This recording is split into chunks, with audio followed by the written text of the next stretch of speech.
नमस्कार दोस्तों, मैं पवन खत्री और आप देख रहे हैं इंडियन न्यूटन चैनल। आज हम आए हैं सुरेशिया में भविष्य सुधार विकास सेवा संस्थान, जो कि मोनिका जंगड़ जी उनके अध्यक्ष हैं, और उनसे बातचीत करते हैं कि ये संस्था कब से चला रहे हैं और इस संस्था में कितने बच्चे हैं और कितने बच्चों को ठीक कर पाए हैं। क्योंकि आज की दुनिया में देखते हैं, आज के समय में जो नॉर्मल बच्चा है उसको भी घर में अपने जैसे किस तरीके से रखते हैं, और यहाँ तो काफ़ी बच्चे होंगे जो मंदबुद्धि बच्चे हैं जिनको संभालना बड़ा मुश्किल है। तो सबसे पहले तो मोनिका जी, आपका स्वागत है हमारे चैनल। Thank you sir. तो ये बताइए कि आप ये कार्य कब से कर रहे हैं? मेरे को 11-12 साल हो गए सर इन बच्चों के लिए काम करते हुए। तो आपको ये कैसे आया दिमाग में कि मुझे इन बच्चों को रखना चाहिए, इन बच्चों के साथ कार्य करना चाहिए, और ये बच्चे जो इन बच्चों को माँ बाप नहीं रख पाते हैं या समाज भी इनको नहीं रख पाता है, और आप इन बच्चों के साथ कार्य कर रहे हैं? मैं कैसे न्यूरो साइंस कोच हूँ और माइंड शार्प अकेडमी भी चला रही हूँ। तो उसमें क्या है कि नौर में जब ये स्टार्टिंग की थी मैंने अकेडमी, तो उस टाइम क्या है कि फ्रेंड्स आते थे मेरे पास, जो मतलब अकेडमी में मैं सामान्य बच्चों की क्लास लगाती थी, जो बच्चे आंखों पे पट्टी बांध के बुक वगैरह पढ़ते हैं। तो उस टाइम क्या है कि लोगों को ये लगा भी ब्रेन से संबंधित कोई काम कर रहे हैं तो अपने मंदबुद्धि बच्चों के लिए भी कुछ करेंगे, तो अपने वहाँ जाके मिलते हैं। तो मतलब फ्रेंड्स आए तो मैंने तो उनको उस समय यही बात की थी भी मतलब मैं तो इन सामान्य बच्चों के लिए कर रही हूँ, तो इन मंदबुद्धि बच्चों के लिए तो भी मेरे पास तो ऐसा कुछ नहीं है। पर जैसे जैसे मतलब लोगों को पता चला भी मैं वो ब्रेन से संबंधित कोई काम कर रहे हैं, तो मतलब लोगों की संख्या बढ़ती गई, बहुत लोग आते गए। तो जब मैं इन बच्चों को जो मतलब उनकी स्थिति देखती थी फ्रेंड्स की और उन बच्चों की, यानी बच्चे हैं वो फ्रेंड्स से परेशान है, फ्रेंड्स है वो बच्चे से परेशान है, तो मेरा जो एक मन है वो इन्हें सामान्य बच्चों से हटके इन मंदबुद्धि बच्चों की तरफ आ गया। भी सामान्य बच्चों के लिए हर कोई मतलब कुछ ना कुछ कर रहा है, तो मेरे को इन मंदबुद्धि बच्चों के लिए कुछ करना चाहिए। तो ये संस्था मैम आपकी कहाँ, अभी संस्था की जो अभी शाखाएं हैं वो कहाँ कहाँ हैं आपकी? अपनी संस्था की शाखा शंगरिया में भी काम कर रही है, नौर में काम कर रही है, अपने तारानगर में काम कर रही है, चूरू में काम कर रही है, जोधपुर नागौर में काम कर रही है, मध्य प्रदेश में काम कर रही है, हिसार में काम कर रही है, कई जगह पे अच्छा काम कर रही है। तो इन संस्था को खोलने का आपका जो था वो मंदबुद्धि बच्चों को भाई उनकी शिक्षा और उनके भविष्य को सुधारने का आपका जो था वो यही था। और इसके अलावा आपने इन बच्चों को जो रखा है, और इन बच्चों को कितने बच्चे अभी तक आपके यहाँ से ठीक होके जा चुके हैं? 7-8 बच्चे सर अपने संस्थान की तरफ से सेल्फ डिपेंड बन के घर जा चुके हैं। तो इन बच्चों को आप क्या खिलाना पिलाना है, बच्चों को किस तरीके से आप रखते हैं? क्योंकि ये बच्चे जो हैं आज की दुनिया में, इन बच्चों को रखना बड़ा मुश्किल होता है पेरेंट्स के लिए भी। हाँ जी, हाँ जी। हमारा क्या सर सुबह से शाम तक का इन बच्चों का शेड्यूल बना हुआ है। क्या है कि आप खाने की बात कर रहे हैं तो इनको ये नहीं पता होता कि हमें कितना खाना है। जैसे घर पे खाना खा लिया, अगर किसी का बड़ा परिवार है, घर पे अगर 50 रोटी बनी है और इन बच्चों को है भी रोटी बन गई, मेरे को किसी को खाने नहीं देना, तो ये 50 की 50 रोटी अकेला बच्चा खा जाएगा। तो घर वाले तो परेशान ही है, फिर उसको अगर रोक रहे हैं तो उनको वो चीज़ समझ नहीं भी अगर वो 50 रोटी खा रहा है तो अपने इसको कैसे टैकल करें। वो अपने हिसाब से उनको चाह रहे हैं, तेरे को इतनी भूख है तो इतनी रोटी खा। तो इस तरह से उनके आपस में मतलब लड़ाई झगड़े, पर ये बच्चे हाइपर ज़्यादा होते हैं, तो कोई फ्रेंड्स के गले दबाना, घर पे तोड़ फोड़ करना, वो चीज़ें ज़्यादा शुरू हो जाती हैं। ये बच्चे मैम जब आपके पास आते हैं यहाँ संस्था में, तो ये बच्चे किस स्थिति में होते हैं, और यहाँ से वापस जाते हैं तब उनकी स्थिति क्या होती है? यहाँ पे सर अपने बच्चे अपने पास आते हैं, कई बच्चे इस पोजीशन में आते हैं जो मतलब जो बच्चे टॉयलेट वॉशरूम ही अंदर करते हैं। कई बच्चे इस तरह के आते हैं जो ज़्यादा हाइपर होते हैं, वो बच्चे तो घर वाले बहुत ही ज़्यादा उनसे परेशान हैं, तो मतलब फ्रेंड्स भी परेशान है। मतलब उनकी स्थिति देखे जिस टाइम बच्चे को लेके आते हैं तो वो मतलब इतना रो रो के बुरा हाल होता है भी मैम इन बच्चों की क्या बताएं हम। मतलब इनको डंडों से मतलब हम पीट लेते हैं। बाकी उनको ये है भी मतलब ये बच्चे डंडों से पीटने वाले रहने वाले नहीं हैं। इन बच्चों को अपना जितना मतलब प्यार देते हैं ना, उसी हिसाब से वो उस चीज़ को ज़्यादा एक्सेप्ट करते हैं। बच्चों को रखना तो बहुत मुश्किल होता होगा, जैसे घर में भी रखना मुश्किल होता है तो यहाँ पे भी रखना तो मुश्किल होता है? नहीं सर, इतना कुछ नहीं है, क्योंकि क्या है कि जिस दिन एक दिन बच्चा आता है उस दिन तो हमें भी बहुत मुश्किल से गुजरना पड़ता है। लेकिन हम क्या है कि जो मतलब जिस हिसाब से फ्रेंड्स रख रहे हैं उस हिसाब से हम नहीं रखते।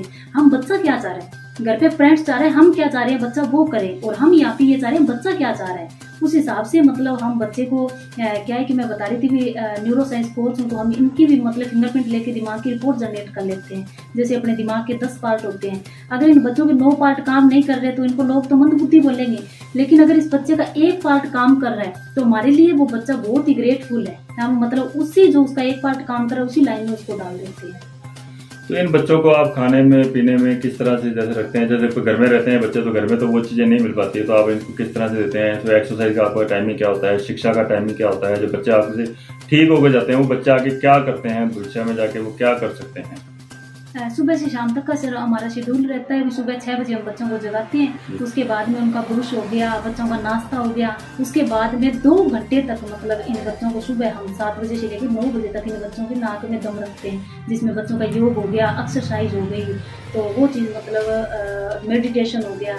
उसके बाद में इन बच्चों को आधी घंटा का रेस्ट दे दिया, उसके बाद उनको नहलाना, 10:30 बजे तक सारे बच्चे रेडी हो जाते हैं। जो जिन बच्चों को सिखा दिया अपने आप नहाना वो अपने आप नहा लेते हैं, और जिनको नहीं नहाना आता तो उनको स्टाफ नहलाते हैं। तो 10:30 बजे से इनकी स्टडी की क्लास शुरू होती है, फिर 12 बजे तक हम इन बच्चों को पढ़ाते हैं, पढ़ाने का काम होता है।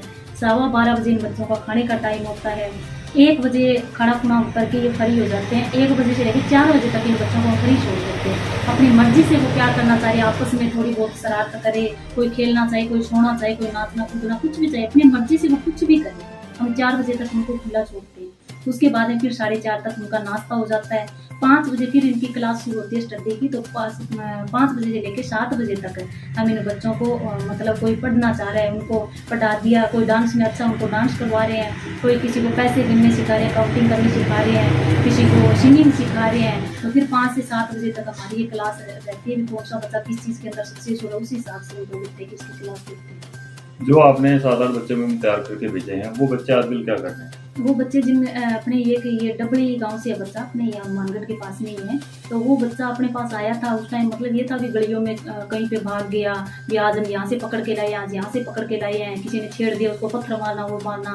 और हमने इन बच्चे को वो टैलेंट देखा भी इसके अंदर क्या है, तो हमें वो चीज़ उस बंदे के अंदर पाई गई भी। इस बच्चे को अगर अपने एक आटा चक्की के तरफ लेके जाते हैं तो ये ज़्यादा मतलब इंटरेस्ट दिखा रहा है इस चीज़ के प्रति। तो हमने उस बच्चे को आटा पीसना सिखाया और घर वालों को इतनी खुशी हुई। हो सकता है उस बच्चा थोड़े दिन और रहता तो उसको पैसे काउंटिंग भी करने भी सिखा देते, लेकिन उनको बहुत मतलब खुशी हुई भी हमारा बच्चा क्या सीख गया। तो उसके बाद में वो बच्चे को ले गए, अब वहाँ पे आटा चक्की करवा के देके पूरे गाँव का आटा पीसता है। ये आपके कहने का मतलब है ये मंदबुद्धि जो बच्चे हैं ये स्वस्थ हो सकते हैं, ठीक हो सकते हैं, या अपना कोई बिजनेस है या कोई इस तरह के बच्चे भी कोई आए हैं मैम, जैसे भी ये बच्चा कोई आगे बढ़ा हो और कोई जॉब में गया हो, इस तरह का भी कोई काम हुआ है? मंदबुद्धि हाँ, मंदबुद्धि बच्चा अपने पास आया नहीं, लेकिन मैं तो देखो अभी मतलब इतना प्रॉपर तरीके से तो काम करते हुए मेरे को 2.5 साल हुए हैं।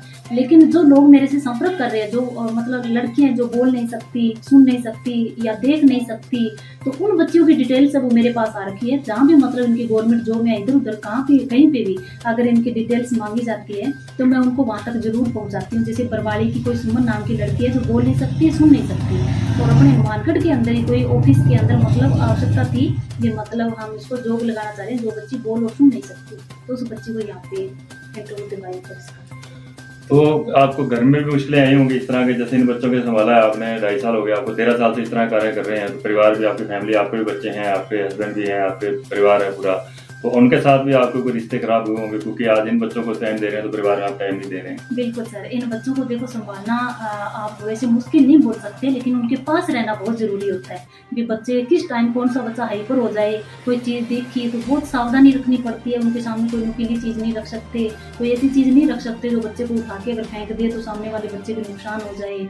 तो मतलब किसी बच्चे ऐसे भी होते हैं जिनको दौरे आते हैं, तो अचानक मतलब ऐसा पोजीशन हो जाए किसी बच्चे को अचानक दौरा आ गया, और स्टाफ अगर मतलब वो बहुत अच्छा काम कर रहा है, लेकिन फिर भी अगर मेरा ये मानना है कि अगर स्टाफ बाई चांस अगर ना गौर पाए, मतलब मेरा पेटा नहीं बढ़ता, तो इसीलिए मैं बहुत ज़्यादा टाइम इन बच्चों के लिए यहाँ पे देती। परिवार में आपके रिश्ते किस तरह से रहे जब आपने ये काम शुरू किया? परिवार में सर देखो पहले तो 2-4 साल थोड़े से कठिन रहे थे, क्योंकि परिवार वाले वो नाराज भी थे कि मतलब इनको मतलब पैसों का ज़्यादा है, क्योंकि मैं एक तो अकेडमी चला रही थी, उसकी 17 ब्रांच हो गई, और दूसरा ये था कि मतलब अब 17 ब्रांच के फ़ोन आ रहे हैं, तो उनके फ़ोन सुन के परेशान हो रही हूँ। घर वालों का फ़ोन आ गया, कट कर दिया, मैसेज आ गया, उनका रिप्लाई दिया नहीं, या शाम को बात करती हूँ, सुबह बात करती हूँ, ऐसे करके कई दिन निकल जाते थे। कोई ज़रूरी काम था तो वो निकल जाता था, और कभी मतलब मिलने जाना था या कोई प्रोग्राम है वो अटेंड करना था तो नहीं कर पाते थे। तो ऐसे करके मतलब ये था भी उनको तो ठीक है पैसे से है, भी मैं ये कर रही हूँ, उनको लोगों से है, भी उनको मतलब लोगों में रहना उसको ज़्यादा अच्छा लग रहा है, परिवार से मतलब नहीं है उनको, ऐसे करके। पर अब ठीक है, सारे अच्छे हैं, उनको पता चल गया भी अच्छा काम कर रही है, और मतलब इसको टाइम नहीं है। दूसरा ये भी मंदबुद्धि बच्चों का, जितना मैं अकेडमी में मेरा बिजनेस कर रही हूँ उससे परिवार इतना खुश नहीं है जितना इन मंदबुद्धि बच्चों के लिए खुश है। ये मेरा परिवार है, रिश्तेदार है, वो इतने खुश है भी तू जो इन बच्चों की, इनके फ्रेंड्स की जो मतलब दुआ खींच के लेके आ रही है, वो अपने परिवार में, रिश्तेदार में सबकी लग रही है। भी हमें ये मानो हमारे परिवार रिश्तेदार में कभी किसी का कान नहीं दर्द नहीं करता। इस चीज़ों तो से आप बचना। जैसे आमजन है उनको भी क्या संदेश देना चाहेंगे, जैसे इस तरह के बच्चे मंदबुद्धि बच्चे हैं वो किस तरह से स्वस्थ हो सकते हैं, वो आपके पास आने के बाद ठीक हो सकते हैं या वो घर पे भी ठीक हो सकते हैं, तो आप क्या कहना चाहेंगे पब्लिक को? नहीं, ऐसी बात नहीं है, भी हमारे पास ही आके अगर वो बच्चे ठीक हो सकते हैं। भी अगर ऐसा है भी आप घर में बिजी रह रहे हैं, बच्चे की तरफ ध्यान देने का टाइम नहीं है और वो बच्चा फालतू में घर वालों को परेशान कर रहा है या गली मोहल्ले वालों को परेशान कर रहा है, तब तो देखो आप संस्था में पहुंचाइए। जैसे अपनी संस्था है तो यहाँ पे आप पहुंचाइए, या इसी तरह से कोई और संस्था काम कर रही है तो वहाँ पे पहुंचाइए जो आपकी नज़दीकी संस्था है। और बाकी ये है कि अगर आप बच्चे का शेड्यूल बनाते हैं कहीं पे इस चीज़ की, एक बार आप ट्रेनिंग भी ले लेते हैं कि हम बच्चे को किस प्रकार घर से रख सकते हैं, तो कोई वो डिफिकल्ट वाली बात नहीं है। आसानी से वो बच्चे को घर पे सक्सेसफुल बना सकते हैं, उनके पास टाइम है तो। जैसा कि आपने सभी ने देखा कि हमारे चैनल के माध्यम से हमने मोनिका जी से बात करी और मोनिका जी जैसे बताया आपको कि यहाँ पे बच्चे मंदबुद्धि बच्चे जो आते हैं उनको रखना भी आसान है, ऐसा कुछ नहीं है। और परिवार वाले भी ज़्यादा हाइपर हो जाते हैं क्योंकि वो बच्चों की बात नहीं समझ पाते, वो अपनी बात ही बच्चों पे मनवाना चाहते हैं, इसलिए बच्चों के साथ उनकी नहीं पड़ती है। तो ये सारी चीज़ें आपको जैसे मोनिका जी ने बताई हैं और आगे भी हम इनके साथ वीडियो में जुड़ेंगे और देखेंगे भी आगे बच्चे किस तरह से और रखे जा रहे हैं और कितने बच्चे इनके पास हैं, और यहाँ हम बार बार आते भी रहेंगे। तो आप देख रहे थे इंडिया न्यू टाइम चैनल पवन खत्री के साथ। जय हिंद, जय भारत माता।